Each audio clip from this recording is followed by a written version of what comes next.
Many English learners understand the word edge, but often feel unsure when using the phrase on the edge of.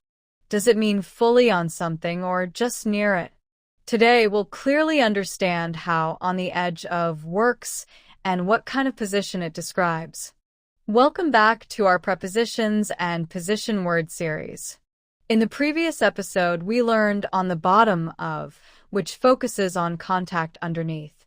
Today, we'll learn on the edge of, a phrase used to describe position along a boundary or border.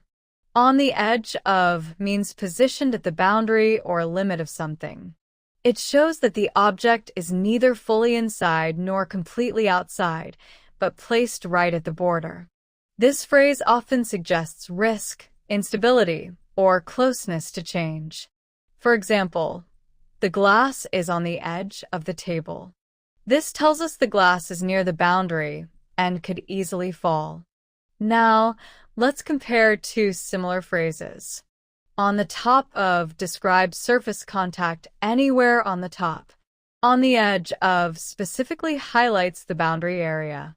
So when the position feels risky or unstable, on the edge of is the right choice. In everyday life, you might hear, the plate is on the edge of the table. This sentence warns us that the plate is not safely placed in the center. In geography, we might say, the house is built on the edge of the cliff. This clearly shows the house is located right at the boundary of the cliff. A common mistake is using at the edge of when physical contact is meant. If something is touching the boundary surface, on the edge of is the correct phrase. Now, let's talk about figurative use.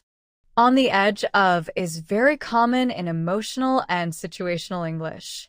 It often describes being very close to a change, reaction, or outcome. Here's an easy way to remember it. Think of the edge as a borderline. If something is placed right along that line, we use on the edge of. Now that the meaning is clear, let's move into real-life usage.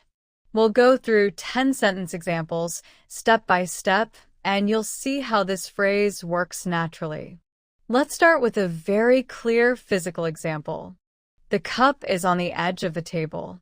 The cup is touching the boundary and could fall easily.